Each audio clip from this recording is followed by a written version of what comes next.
So hello, Tanshi. I am Jordan Cantafio. I'm a Métis student at the University of Manitoba, currently completing my master's degree in landscape architecture. I am co-president alongside Danielle Desjarlais of the Indigenous Design and Planning Students Association. We are pleased to be here. Sorry. I'll just briefly introduce myself. I'm Danielle Desjarlais, and I am Cree from Peguis First Nation. I'm currently finishing up my thesis in architecture at the University of Manitoba. And we're pleased to be here to talk with you today about Indigenous design. So before we go any further, Danielle, can you change the slide? We would like to acknowledge that we are located on the original lands of Anishinaabe, Cree, Oji Cree, Dakota, and Dene peoples, and on the homeland of the Métis Nation. We honor Shoal Lake First Nations 39 and 40 as a source of Winnipeg's water, and the First Nations of Treaty 5 and beyond as the source of Winnipeg's hydroelectric power.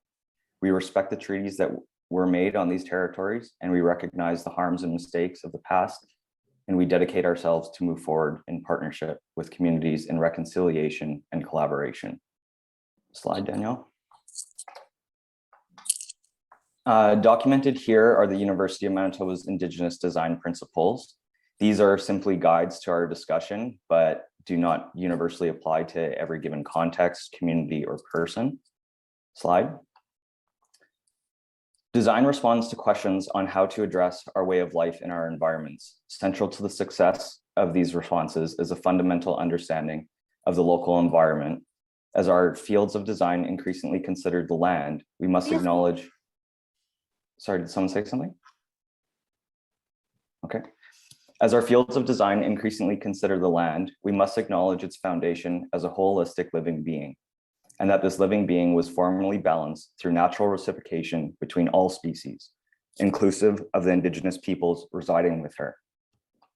Land is sacred to Indigenous livelihood and culture and holds spiritual significance to our identities. Slide. The land is ingrained in our culture through relationality and as a holistic entity, not as a product, resource, or commodity, but an extension of ourselves. Relationship with the land is central to the foundation of Indigenous design principles and to our approach when working with the land as designers and interventionists. The land informs our culture and our understanding of the place in the world. To talk about design principles is really to talk about the land. Those who have come to be provided with a set of guidelines to study when seeking to do something Indigenous, we apologize. We cannot provide this. As the land tells us through her animacy and dynamics, these are forever and continually changing. We can, however, try to help frame your minds and perspectives in order to understand where we are coming from. We're sure you have heard connections drawn between Indigenous knowledge and ecology. Let us be clear, not all Indigenous peoples are ecologists. However, there is a good reason for this connection to be made. Slide. We often refer to Indigenous flora and fauna as indicators and teachers of environments, storytellers of soil and water. They inform us on the ecological resources the land has granted to us, gifts of knowledge and guidance they are. We trust heavily in these informants as they are the successful pioneers, the ones who have adapted to a stage of survival, knowing best what to take and what to give in order for sustainable coexistence to occur with the friends and foes of their environment. Indigenous people are no different from our natural informers. Indigenous, as it speaks to the people who first pioneered and adapted to a level of survival in the local environment. They too learned from the land and its offerings, and natural informers, that a balanced and reciprocal relationship with their environment was necessary for the health and success of the land. This level of intimate understanding to live with the land is foundational to the identity of Indigenous peoples. Indigenous communities navigate the land to follow the circularity of reproductive flora and fauna, which means adapting our lives to the changing seasons. Flexibility is necessary in order to adapt to times of plenty or scarcity. A reading of the land, natural signs, seasonal indicators provide notification to begin or end a seasonal activity. Participation in seasonal cycles is a spiritual exercise because one plays an active role in a larger holistic system of all beings. Resources are gifts from the land and not to be exploited or unrecognized. In these, the land is the center of our cultures and is understood and valued as such. Understanding reciprocity allows for the consumption of the land to remain sustainable and a relationship status to the land as married. A contrast to the valued assets of materialism and currency. The interconnectedness of land and socialization is ingrained in how we actively participate and experience space and place. Culture is directly tied and reflective of the practices and roles played within the larger living being of the land. And this creates a relationship with the land that is place-based.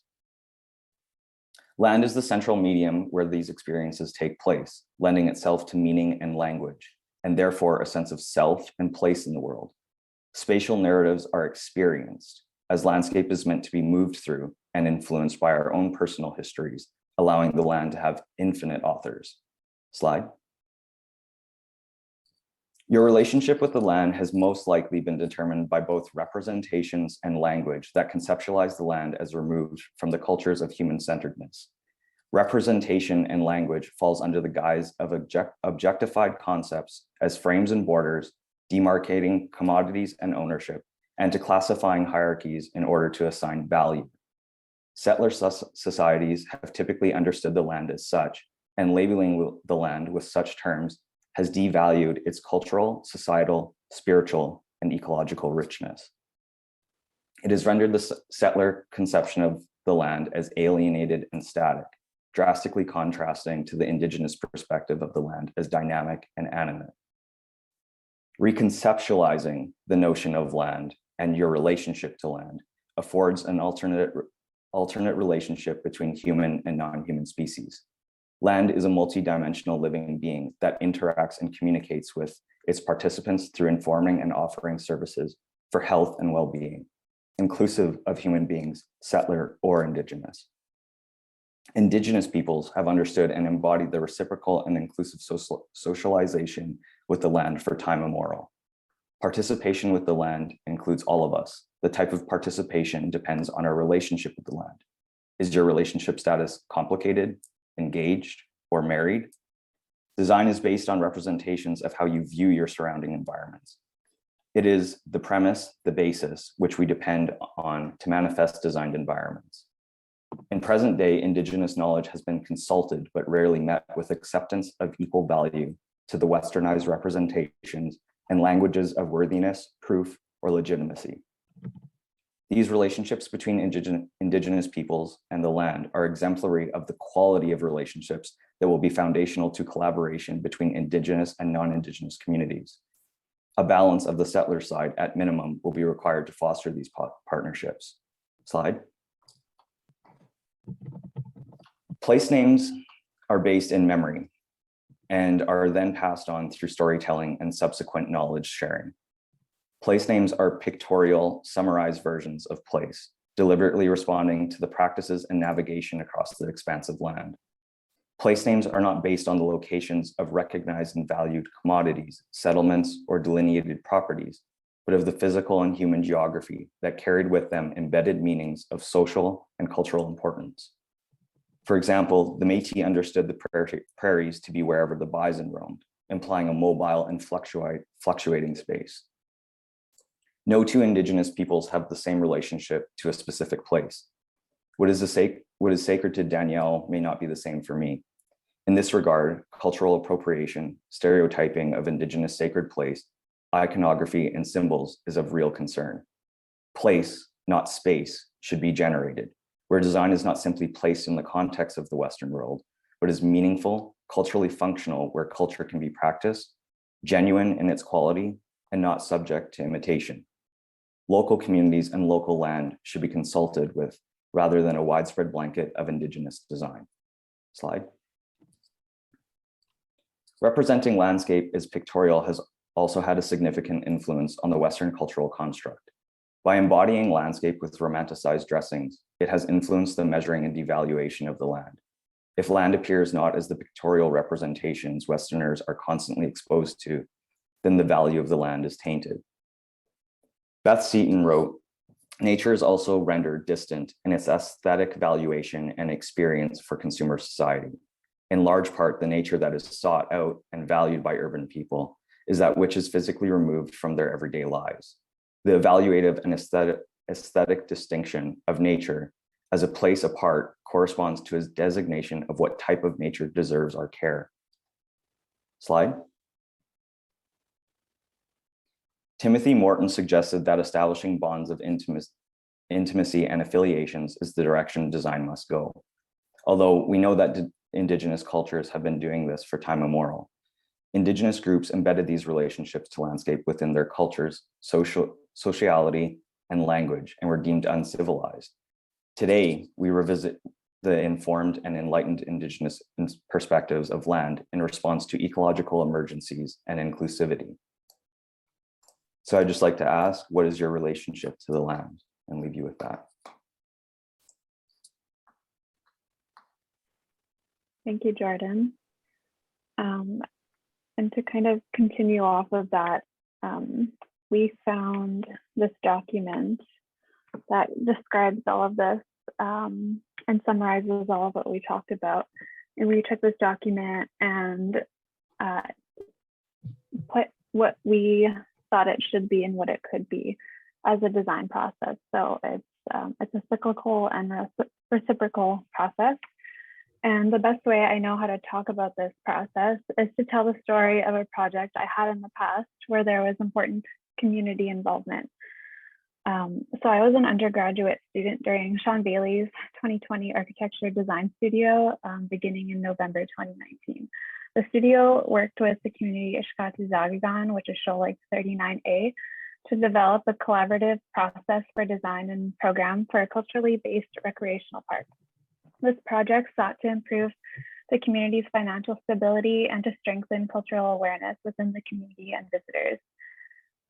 Elders, knowledge keepers, youth, and community members were involved throughout the process of understanding the site to develop an architecture that celebrates the community and the land. This process helped me develop a deeper understanding of who the community is and what the land means to them.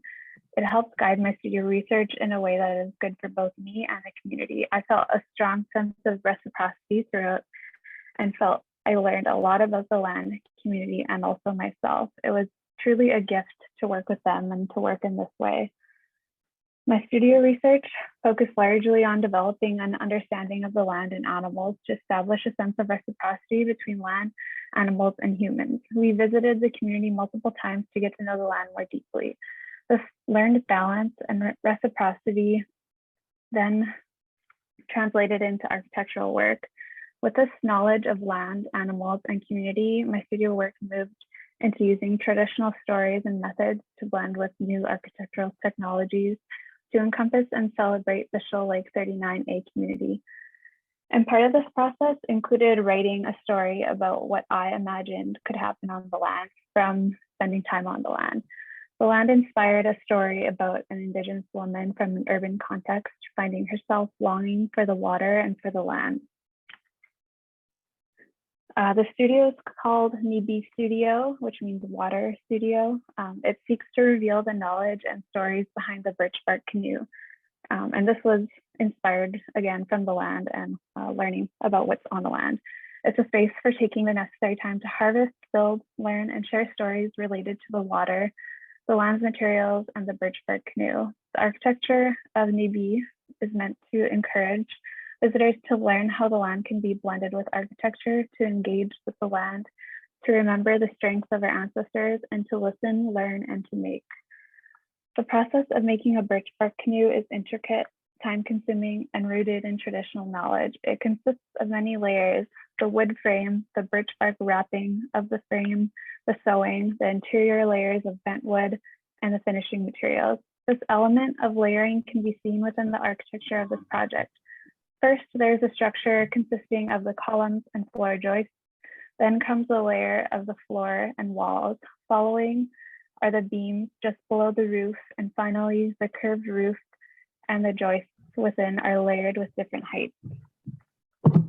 I believe the studio work has demonstrated these design principles of relationship, reciprocity, and balance through the process of spending time on the land and with the people of the land. So moving to ADIPSA's calls to action that were created by Rihanna Marasti and Naomi Ratty, who are the co-founders of ADIPSA in 2019. And these calls to action are meant to guide and inspire students and staff of the Faculty of Architecture, and in an effort to uphold the commitment from the University of Manitoba's land acknowledgement to respect the treaties that were made on these territories, the university and the faculty should acknowledge the harms and mistakes of the past and dedicate ourselves to move forward in partnership with Indigenous communities in a spirit of reconciliation and collaboration. We're not going to read through each call to action, but it's easily accessible on the University of Manitoba website. So we're going to talk about how ADIPSA has contributed to these calls to action. So for outreach, looking to the future generations, youth and First Nation, Inuit, and Métis communities don't have exposure to a vast number of fields such as design and planning. This is evidenced by the minimal representation of self-identifying Indigenous designers in design and planning. ADIPSA's goal is to find the value of teaching, speaking, and engaging with youth and communities as through design workshops to further inspire the next generation to pursue careers in the fields of architecture, landscape architecture, interior design, and city planning.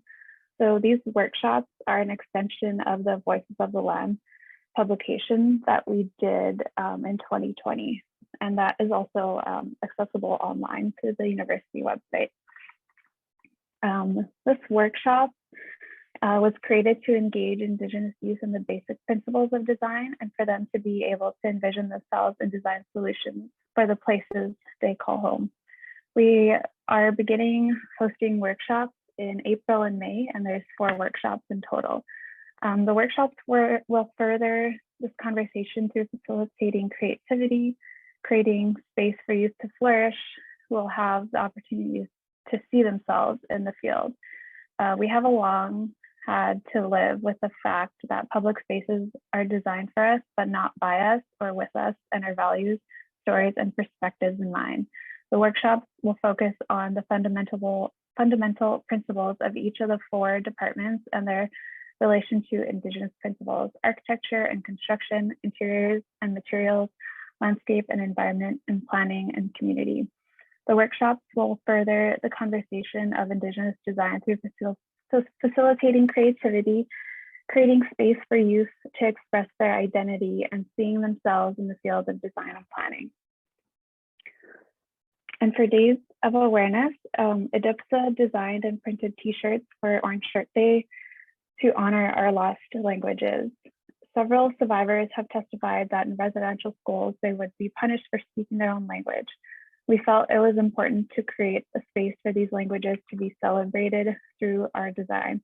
This is why Every Child Matters appears in 5 different languages on the t-shirt design. The thing that connects us all is the land, which was the inspiration for this graphic.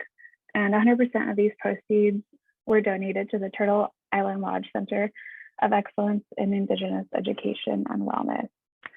And moving forward, there's a lot of work to be done in regards to the calls to action, and ADIPSA is currently working on many things ongoing throughout the term and next year. So yeah, we look forward to developing more of these workshops and events and whatnot.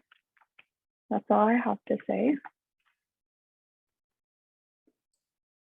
Thanks, Danielle. I guess we wanted to leave quite a bit of time for questions and discussion, so we can begin with that.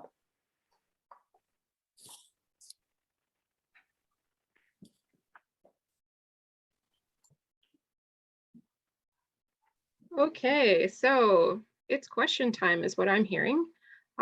So I'm just going to unpin you guys and allow everybody to have a spotlight. Danielle, do you just want to stop sharing your screen so we can see everybody? There we go. And if people want to turn on their cameras, they're welcome to. Is there anyone who has any questions at this point? I can start things off. what is like the best way you can think of that somebody can make sure that the firm that they work for, the organization they work for, can start to better integrate some of the things you've just shared today?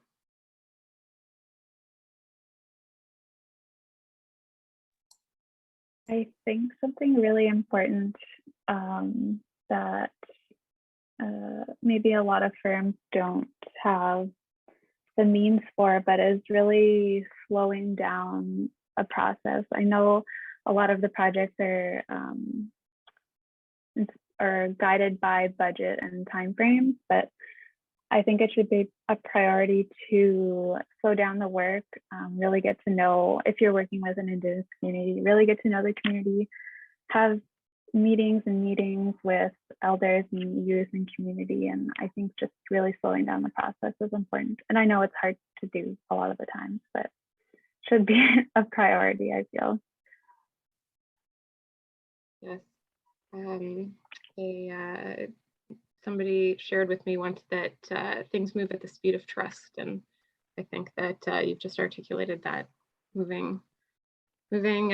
slowing down and doing it the right way means that you're gonna just have a better product at the end. I think is a great first step. Yeah, and I think just to build on that as well, you know, Danielle and I have both worked in professional offices before, and we do understand the time constraints and budget and everything. I think that I think that presents a level of risk in slowing things down.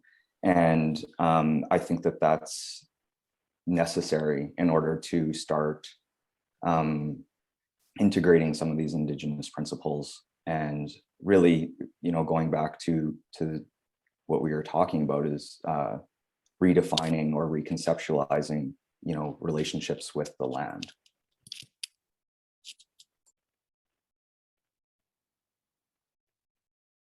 All right, William, I see your hand up there, or Bill, sorry. Yeah, thanks, Jordan and Danielle. So I see in your call for action, and by the way, thanks for being making it proud that your graduate students from U Manitoba. I see in the call for action you're asking for the Faculty of Architecture, sort of as the proponent stakeholder. What's your experience with the professional societies in architecture, city planning, landscape architecture, interior design? Because you're sort of wanting to get the foundation going at the university level where you get, you know, your training, but there's an industry out there, right?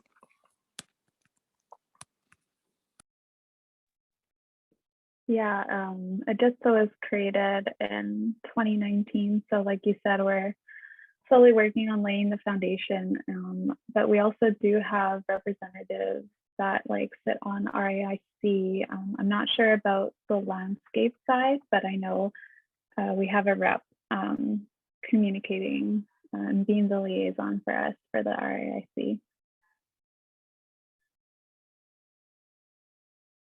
But yeah, we need to plan for that in the future for sure and start working on that. Yeah, and you know, like you said, we really are trying to start at the education part of things when everyone's coming into the Faculty of Architecture. But of course, you know, we already have alumni that are working in professional offices that are integrating what ADIPSA represents into the professional field as well. So I think the hope is that, you know, by starting from the foundation, that the representation and inclusivity will transfer over into the professional field.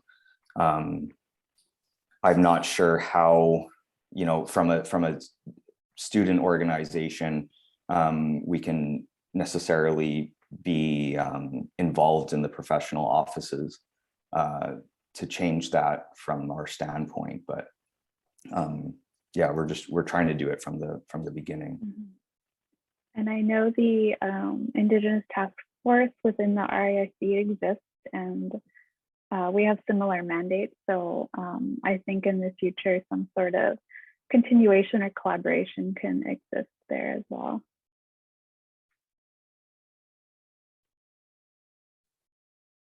Thank you so much for those answers. Over here in the chat, we have a comment that is, may I suggest instead of slowing things down, that the process starts with the start of the project, the statement of values. As we all know, timeframes are important to projects. Do you have any comments on that?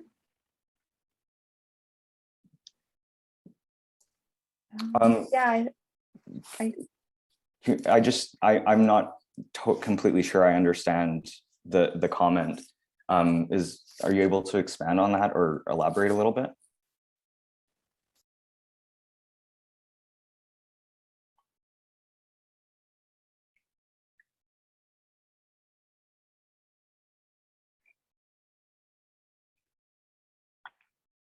I mean, maybe I can comment. I'm kind of just thinking, so yeah, like it's definitely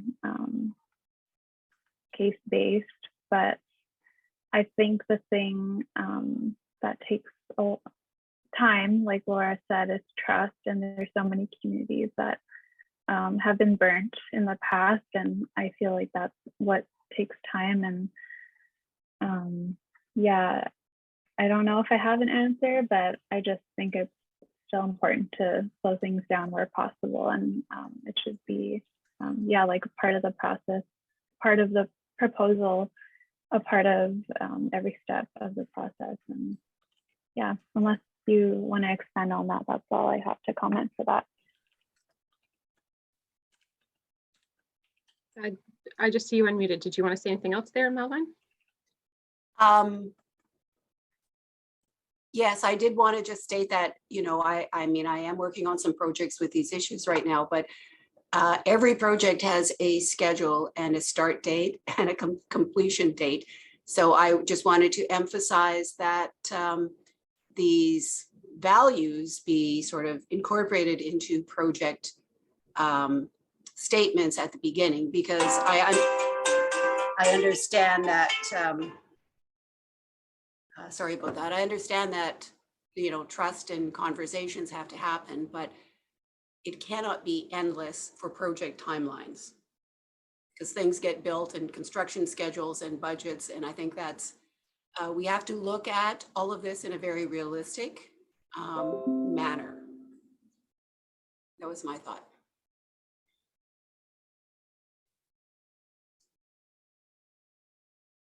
I've heard a lot about the importance of project charters. And so I think slowing down and making sure that's in the project charter is probably part of the solution.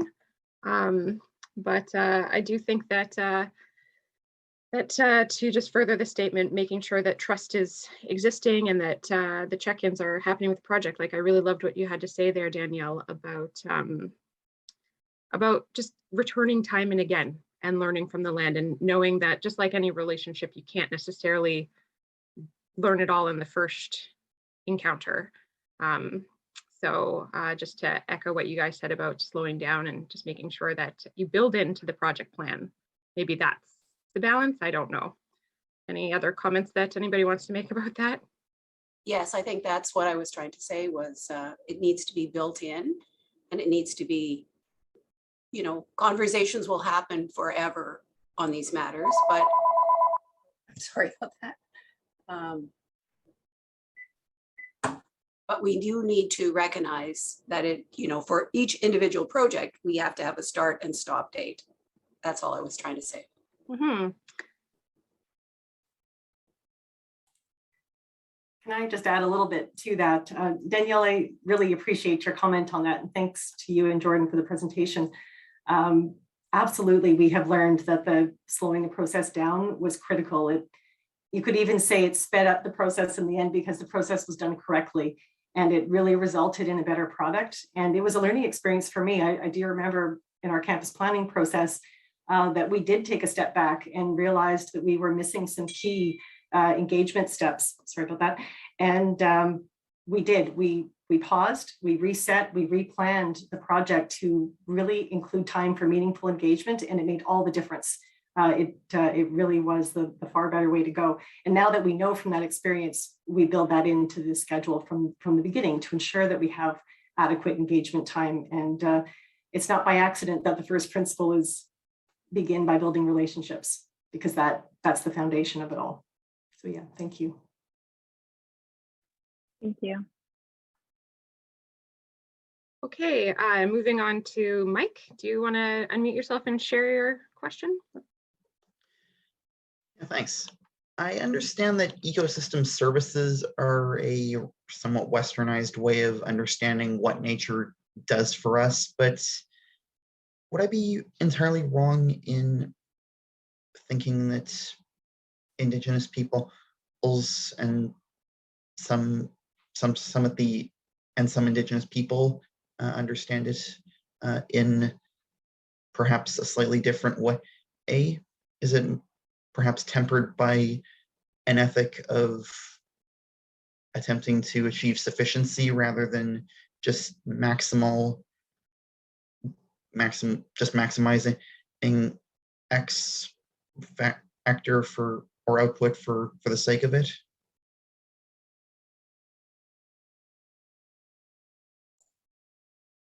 Yeah, Mike, I think, again, like we said, not all Indigenous people are ecology was, it's a term used to help frame the relationship to the land in terms of that cyclical reciprocity.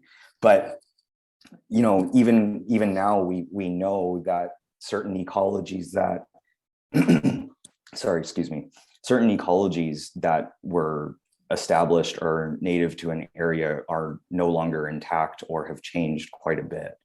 And again, going back to the flexibility and the learning from the land and what it's, how it's changing or how it has changed in those regards is that frame of mind. I don't know if that answered your question, but. Thanks, Jordan. I understand that. Yeah, I think it does. And maybe do you think that facilitating some of these changes might be what do you think it would be? What do you think it would be good or bad in the short or long term, or do more harm than good, or vice versa? I don't know if I can answer that accurately because we don't really know. But I think that there has to be some level of risk taking in terms of trying to understand it, what works and what doesn't. Like we said, we can refer back to the land to see what works and what doesn't, but it also is always changing.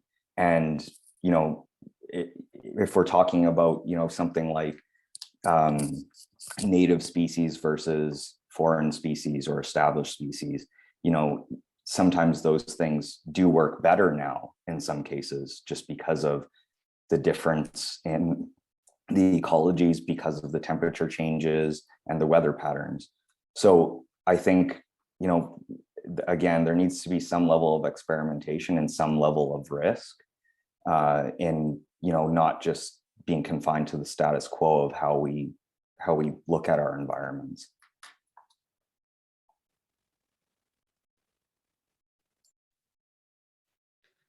Thank you. Kurt, I see you next. Well, thanks. And thanks for your presentation. It's very eye-opening, Danielle and Jordan. I appreciate it. Excuse me. And I also appreciate and agree with the need for community engagement and understanding gatherings prior to as one of the first steps in a project. Absolutely.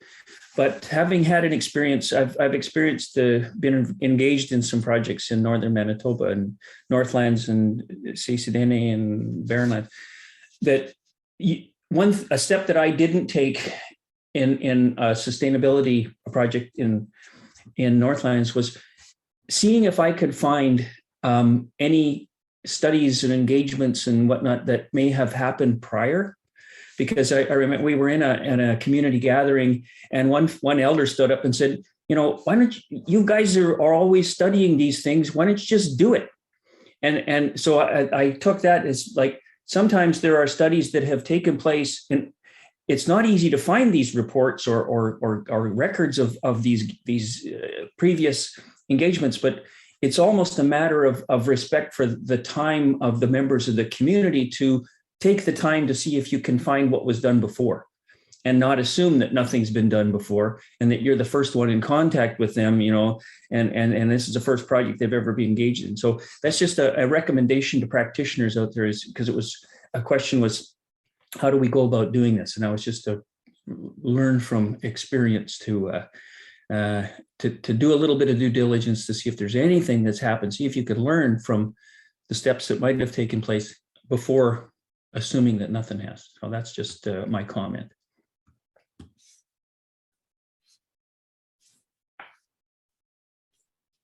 Yeah, thanks, Kurt.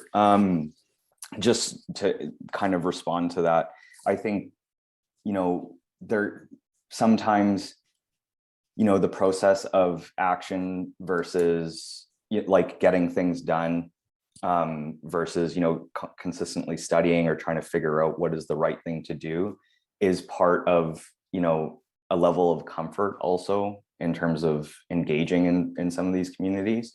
And the difficulty is that they're not all the same, just how we said, there isn't just a guidebook to Indigenous design principles. Just like there wouldn't be, design principles for another culture that is widespread. So maybe just a comment or a response to that. Thanks.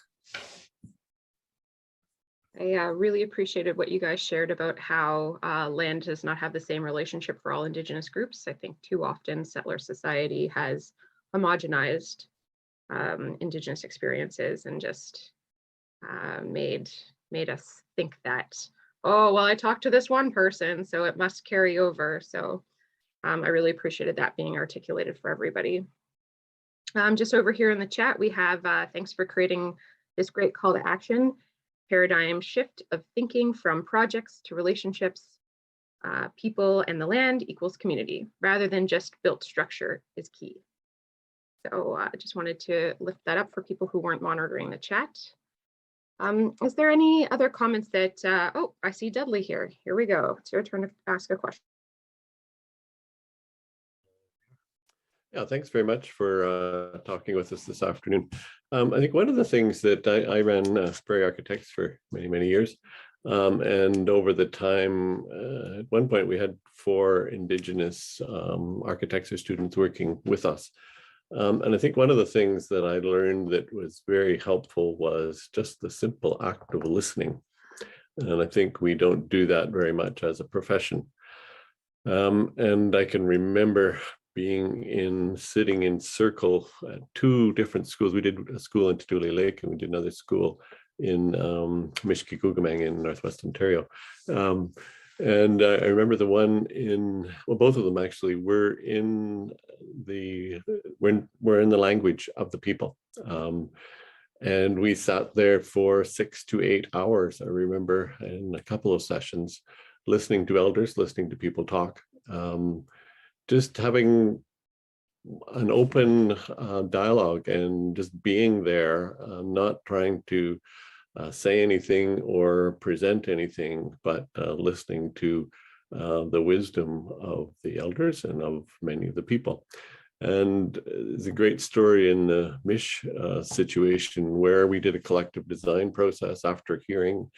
And the chief personally took our conceptual thoughts and principles to every house and in the community and got the feedback, and they selected what they wanted and the overall objectives.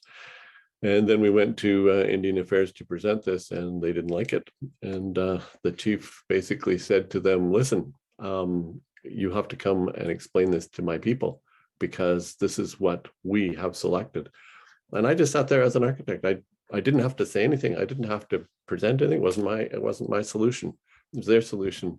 And the Indian Affairs, after having listened to their to this for a few minutes, said, give us 10 minutes, and they came back and they said, okay, we'll carry on.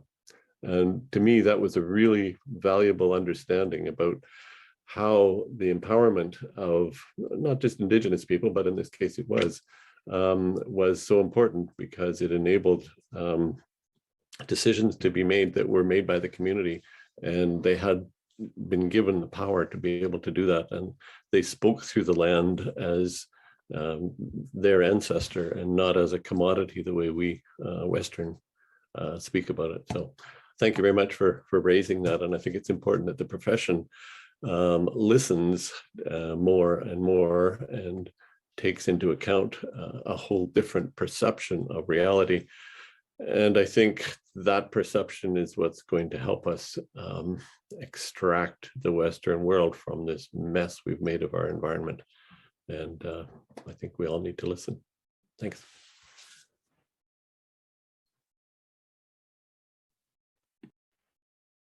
Thanks for sharing that story.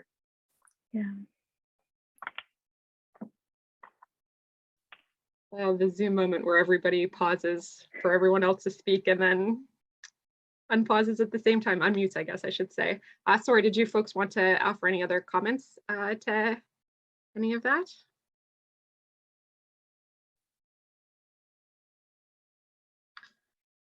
Yeah, so I think that one of the big takeaways we're hearing from a lot of different perspectives is the importance of listening.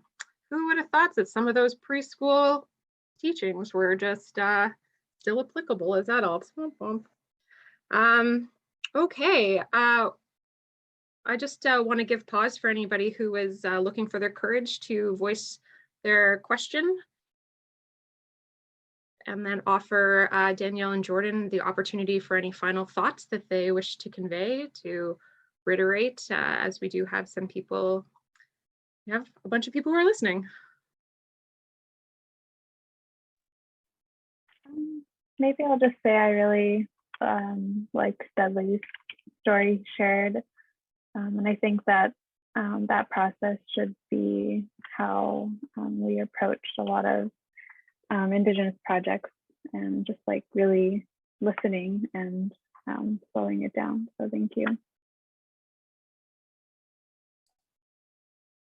Yeah, thanks, Dudley. You know, again, you know, going back to the previous comment too, we understand that there's schedules and there's, you know, start dates and end dates, but you know, the process of listening is just, it's so important. And it's like Dudley, you know, alluded to, that it's not just a listening in terms of an extractive process of you know, just talking about a project or what the community wants or needs. It's spending the time, and again, going back to what Danielle said, you know, building that partnership and trust. And then when the time comes, you know, that those design discussions will take place, but it needs to be on the community's terms. And you know, again, we understand deadlines and start dates, but it's really retooling and rethinking, you know, even those words of start date and end date. You know, what constitutes the start of a project? What constitutes the end of it? You know, a project being built shouldn't be the end date once, you know, you do a final inspection or something like that. The project end date should, you know, is there an end date with the community? You know, those partnerships should remain long after. And it's exactly those kinds of you know, mentalities of start and end dates that have you know, left a negative undertone of how we as designers go into certain places and you know, just want to do a job.